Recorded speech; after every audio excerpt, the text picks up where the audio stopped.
Welcome to the Old Time Radio Westerns. I'm your host, Andrew Rhines, and let's get into this episode. This episode is going to be The Lone Ranger. Original air date is March 7th, 1938, and the title is Jim Murdock's Mine. Let's get into it, and I hope you enjoy.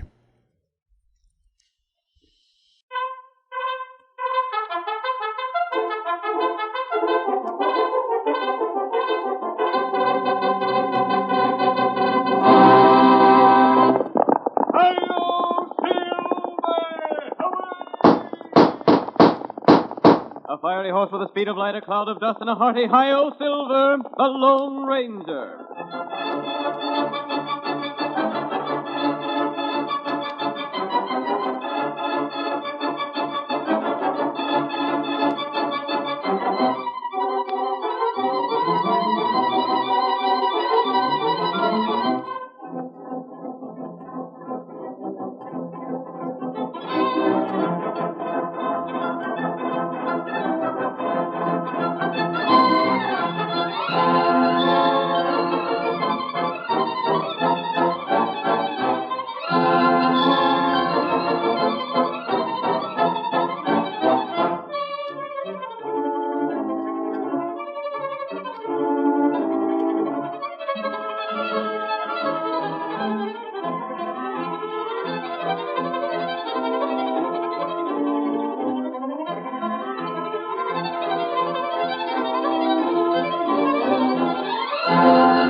People of 7 states thrilled to the daring action of a phantom figure of the plains who rode in the cause of justice.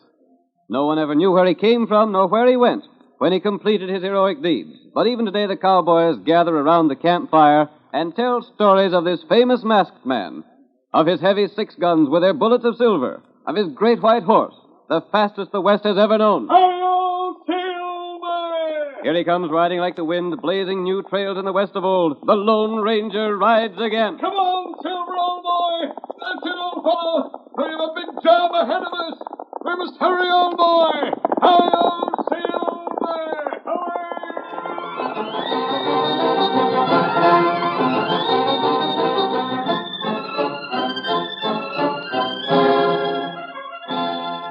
Jim Murdock was a wealthy man.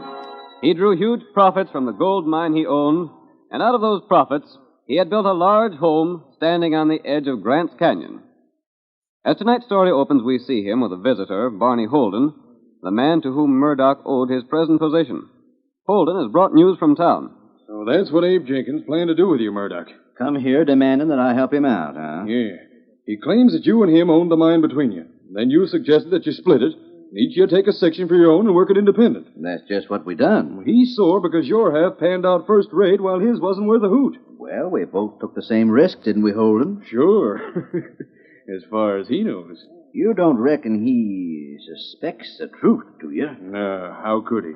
Then why is he talking around town about coming to me for help? Well, he's desperate. That's why, Murdock. Yeah? His wife is sick and his kid's half starved. Ah. He figures you could spare some grub and blankets without never missing them. So he's coming here to demand that same. I see. He said some pretty hard things about you. Ah. The worst of it is, Jim, most everyone in town sides with him. It'd be tough if he ever did learn the truth about that deal. I know enough law to know that he could make it downright tough for you. I wish he'd move out in these parts. I'd pay him to do it. Well, that'd be smart. If he wasn't around here, there wouldn't be no chance of his ever learning the truth. But he won't move away. Maybe if I offered him some cash. That'd only make him all the more suspicious. He suspects enough already. Maybe so. You offer him cash to move away after refusing him loans, and he'd know there was something funny about that gold mine deal. It'd be worth a lot to me to have him out of the way. Would it? Yes, it... What do you mean? Just that. Would it be worth a lot to you to get him out of your way? You talk like you might have ideas. Maybe I have. I wouldn't want a murder on my hands. That wouldn't be necessary, Jim. It was you that schemed the gold mine deal in the first place. It made you rich. Maybe you got another smart idea. Suppose I sort of outline it and see how you like it. Yeah, suppose you do.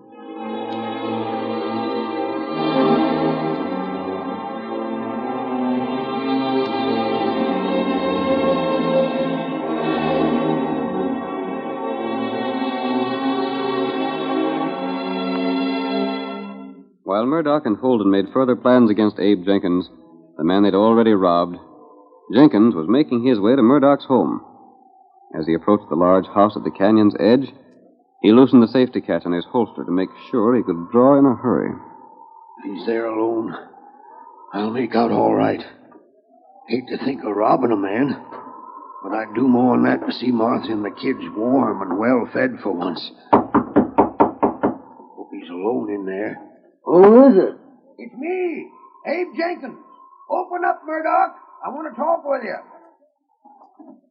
Sakes alive, Abe. What brings you out on this sort of night? Step inside. I aim to. Sit down by the fire and warm up. You must have had a hard trip from the valley. Not as hard as going back will be. How's that? It's downhill going back, ain't it? Yep. Only I'll have a lot of things to carry when I go back. Murdock, I'm here for some cash money, some grub, and some blankets. Yeah?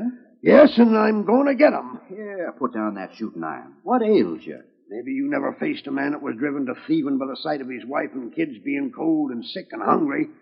Well, you're facing one right now. You don't mean your folks? Yes. Gosh, I didn't know that. Maybe you didn't. Maybe you thought I was fooling when I asked you to lend me some cash a while back. Well, I ain't in the habit of lending money. But if it's grub and blankets you want, sakes alive, Abe, you're welcome to 'em. All you can carry.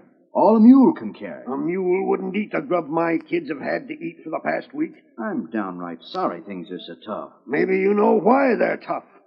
What do you mean? You pulled a slick trick on me when you talked me into splitting the gold mine. That gave you all the land that was worth anything. Now, Abe, you know that ain't a fair charge. I took the same chance you did. I didn't think your half would peter out. No? Of course I didn't. No more than I thought my half would turn out rich. I can't prove nothing, so I'll shut up about the mistake I made. But I'm getting food and blankets. Why, sure. Come on, Abe. We'll fix up a big bundle for you to take along with you. I don't know what to make of you, Murdock. Why? You're acting a darn sight different about this than I thought you would. I ain't as bad as you tried to tell everyone I was, Abe. How'd you know what I've been telling folks? I hear things. Maybe you heard me telling it around that I hope someday to prove that you knew half of the mine was no good. No, I ain't heard nothing like that. There ain't no truth in it. Maybe not. But what about that stuff? Come on with me and you'll get it. Gosh, Jenkins, I'm glad to help you and your folks out.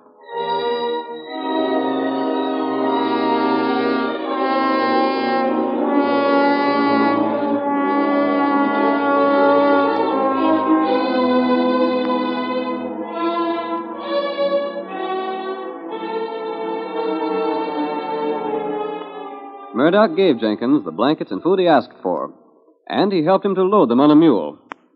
Then, shortly after Jenkins had returned home with the provisions, Barney Holden hurried into the cafe in town with a startling announcement that he had found evidence of an attack upon Murdock. The sheriff demanded further information.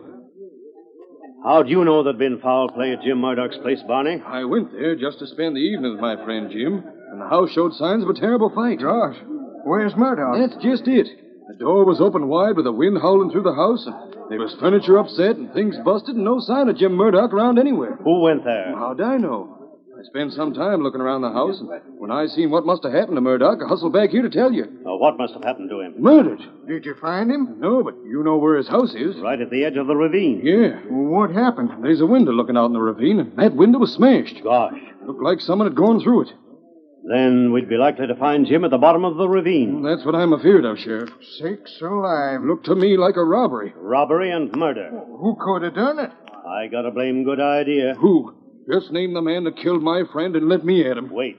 Hey, Sam. Come in, Sheriff. Sam, you was telling me about Abe Jenkins early this evening. Yeah? What was he saying? I remember him being mad about something. Quiet, Barney.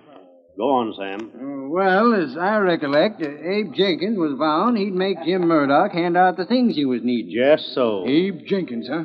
Why didn't I think of him? He's been sore Jim Murdock for a long time. Yeah, plenty sore. Good gosh, Abe wouldn't go that far, would he? Why wouldn't he? Ain't no telling how far a man would go when his wife and kids are cold and hungry. But Abe didn't look to me like a man that'd do murder. He was mad enough, won't he, Sam? Seemed like he was. Then he's the one to question. Yeah, we'll look at the bottom of the ravine in the morning. We may as well call on Abe right now and see what he's got to say for himself. If he's killed Jim Murdock, then I want the personal job of dealing with him. If he's done a murder, we'll see that the law deals with him. Well, I'm betting Jenkins is plumb innocent. That's the trouble. The jury will hear of all his hard luck and let him off scot-free. Oh, no, they won't, Barney.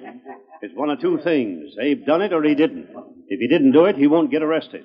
If he did, he'll hang. No two ways about that. Come on, we'll go and call on him. All right, Sam. Come on. Tonto, you heard all that? You remember what we heard about the way Jim Murdock swindled Abe Jenkins?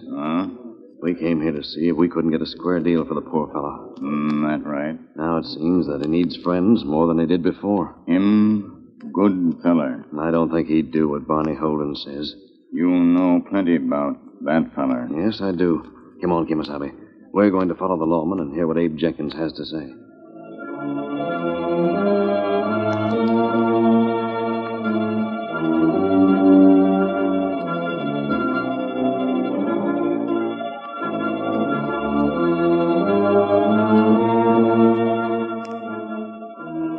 The sheriff and Barney Holden, accompanied by a group of men, went immediately to Jenkins' home to question Abe. The Lone Ranger and Tonto followed them without being observed. And when the party arrived at the house, the masked man and his companion were in a position to overhear what was said. We'll stay by this window, Tonto. We can hear what's said inside the place. That right. A rap again, Sheriff. They must be to home. Hey, ain't that one of Murdock's mules tied there? Looks like it. Who is it? The law. Open up, Jenkins. Sakes alive, Sheriff. What's the trouble? Want to ask you a few questions. Not so loud. You'll wake the youngsters. Been doing some cooking here, ain't you? We just fed the kids and they went to sleep. First time in weeks they had blankets enough to keep 'em warm. Yeah? Where'd the blankets come from? Jim Murdock gave 'em to me. When? Why, tonight. I went there and he gave me a pack of food and some blankets and loaned me a little cake. That ain't true. What? You know blame well Murdock don't give things away. I never heard of him giving anything away in my life. He don't. But he did so. You don't think I stole 'em from him, do you, Sheriff? Never mind what I think right now. What happened while you were there? Nothing. Why? You have a row with him? Nope. Listen to him. Jenkins, you was telling everybody that you'd get help from Murdock or you'd know the reason why. He was right glad to help me. Wait. Let me ask something, Sheriff. What's all these questions about anyway? Listen here, Jenkins. What else did Murdock give you? Well, he let me borrow a mule. What else? Nothing else. Look here. Jim Murdock ain't going to you, Sheriff, and said I stole from him, has he? He ain't come to me, no. Then what's Jenkins, did he give you his gold watch? Gosh, no. Or that fancy diamond ring he wears? No. Then what are they doing there in your fireplace mantle? Oh, how'd they get there? Leaping snakes. Take a look, Sheriff. I see him. Them's Jim Murdock's all right. I didn't put him there. I don't know how they got there. Sheriff, what's this mean? You better come along with me, Abe. For what? I ain't done nothing. Take him into custody, boys. No, you can't. He's told you the truth. We'll investigate some more in the morning. Investigate what? The bottom of Grant's Canyon. That's where we'll likely find the body. Body? Oh. Jim Murdock's body. Hold on, you don't mean... Sheriff, you ain't saying that... Take him away, boys. He's to be held on a charge of murder.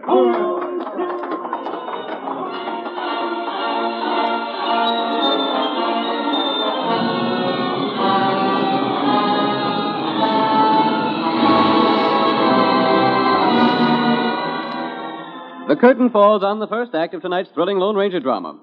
Before the next exciting scenes, please permit us to pause for just a few moments.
Now to continue our story.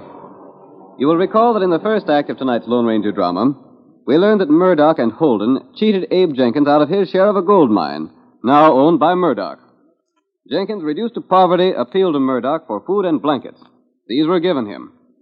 But shortly after Jenkins returned home, Holden announced in town that he had found evidence pointing to the murder of Murdock. Jenkins was arrested, but the Lone Ranger believed in his innocence. That same night, he and Tonto rode to the bed of Grant's Canyon. We hear them as they halt at the spot where, according to Holden's story, Murdock's body should be found. Oh, that's in a roll, boy. Oh, wait, This place? Yes. And it's mighty dark here, Kimosabe. Too dark to see very much. We'll have to do our best. You got ID? I don't think Abe Jenkins is guilty of the thing he's charged with. You know Barney Holden. I know enough about him to suspect that he might have framed Abe Jenkins. That's right. Me take a look on ground.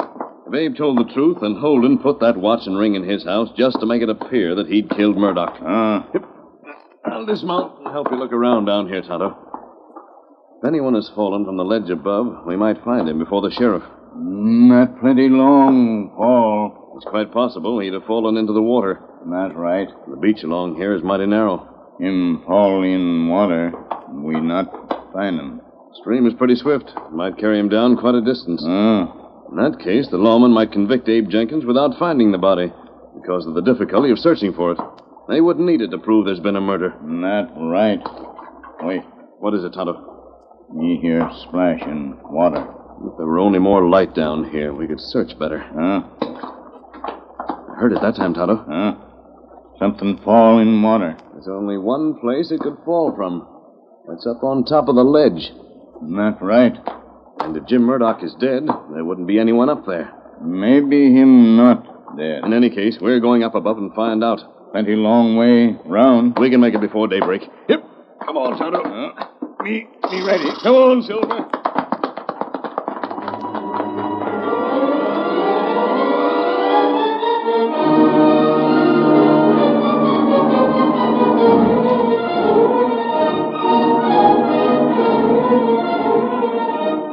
The masked man and Tonto could not find Murdock's body. Instead, they were disturbed by loose stones falling from the direction of Murdock's home above at the top of the canyon. And they made their way to the house to investigate. The scene changes now to the trail from town. It is the following morning, and the sheriff, accompanied by several deputies and Barney Holden, is riding toward Murdock's place at Grant's Canyon. Door's open just like you said, Barney. Sure it is. I wouldn't have no reason to tell what wasn't true, would I? We didn't find no sign of Murdock at the bottom of the ravine. That don't prove nothing. The water could have carried him away. Sure it could. Oh, there. Should we ride in and search the place, Sheriff? What do you think we come here for? To sit on the steps? I was only asking. Why, Thunder, it looks like a clean-cut case against Abe Jenkins. The watch and ring showed he wasn't telling the truth. Yeah. I reckon he figured we'd believe his story about Jim Murdock giving him food and blankets. But it's too much to think that Murdock would give him the watch and ring. Just so. I'm sorry for Abe. He ain't a killer at heart. He just was drove to it by poverty. Don't matter what drove him to it. Maybe a jury will let him get away with murder. I most wish they would. Yeah. Of course, it'll look awful bad for the sheriff's record.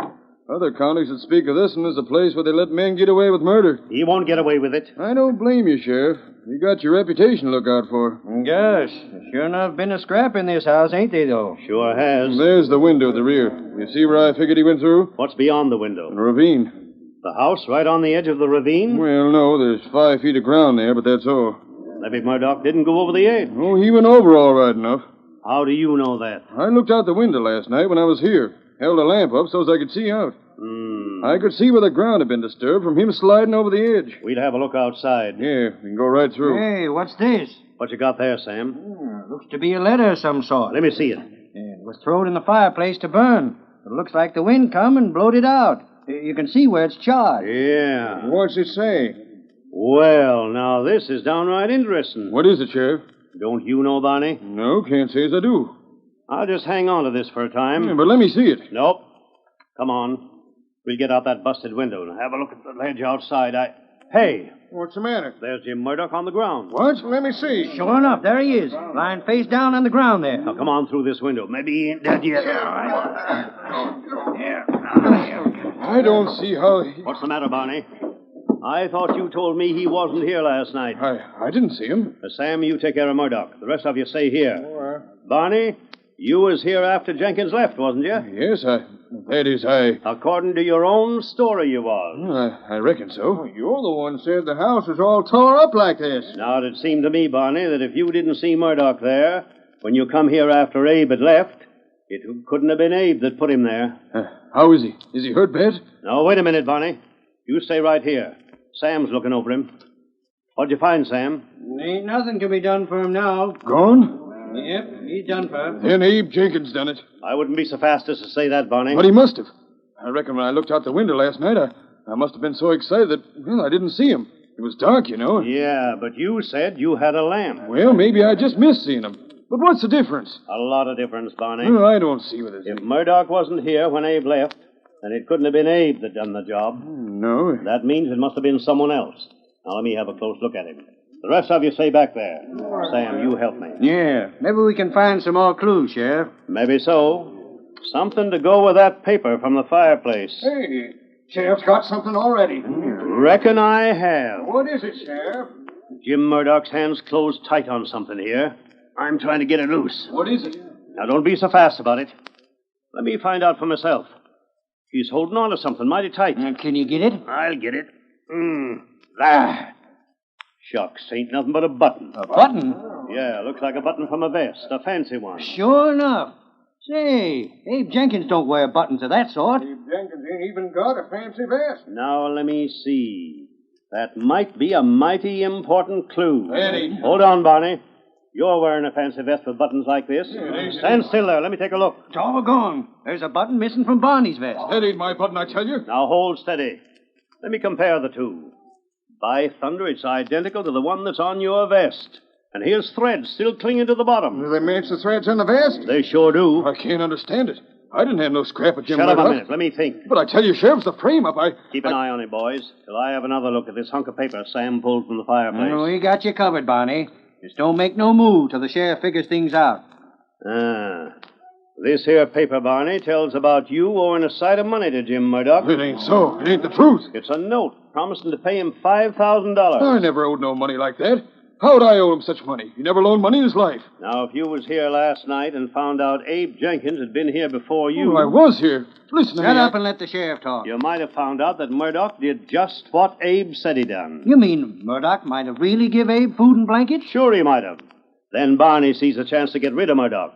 Throw the blame on Abe and burn this note so's he wouldn't have to pay it. Listen to me. I tell you, that ain't so. There ain't a word of truth in it. That note's a forgery.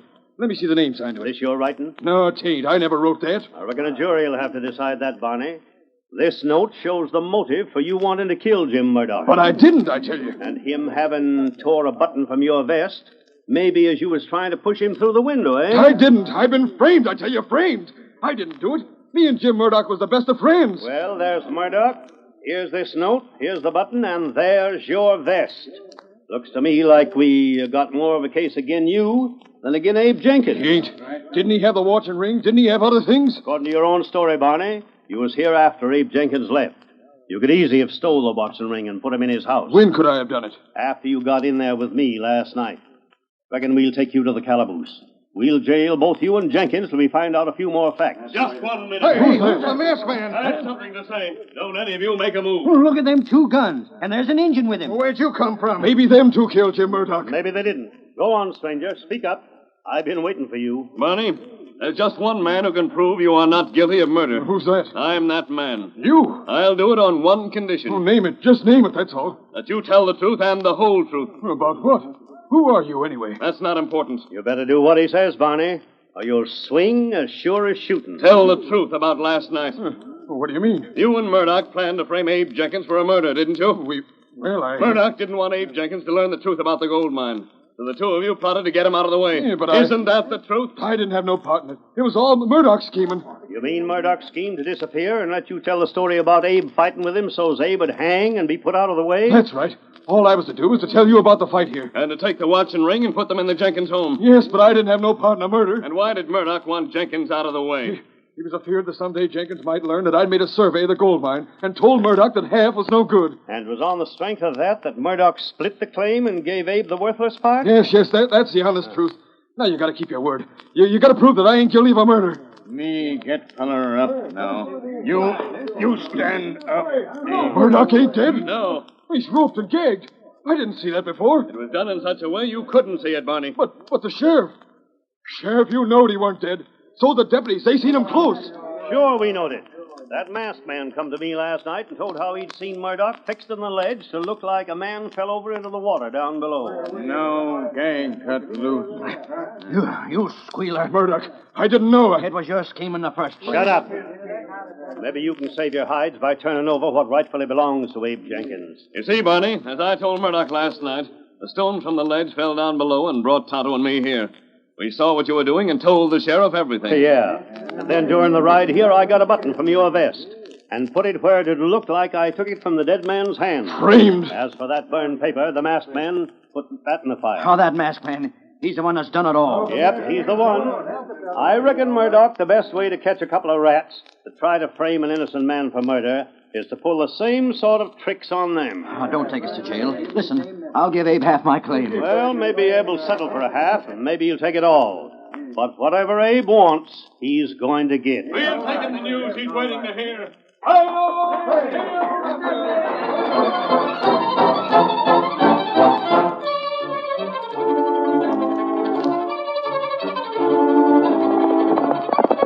Come on, Silver, old boy. We're riding to meet Tonto at the railroad. The cattlemen are making trouble there, and we're going to see what's going on. Hi-yo, Silver!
The story you have just heard is a copyrighted feature of the Lone Ranger Incorporated.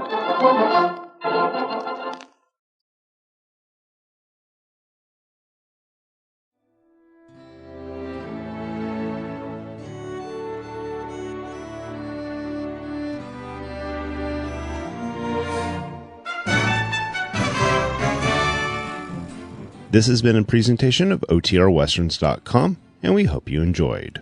Please take some time to like and rate our shows in your favorite podcast application. Follow us on Facebook by going to OTRWesterns.com/Facebook. Subscribe to our YouTube channel by going to OTRWesterns.com/YouTube. And send us an email, podcast@OTRWesterns.com. You can call and leave us a voicemail, 707-986-8739. This episode is copyright under the Attribution Non-Commercial Share-alike copyright. For more information, go to OTRWesterns.com/copyright. Have a great day, and thanks for listening.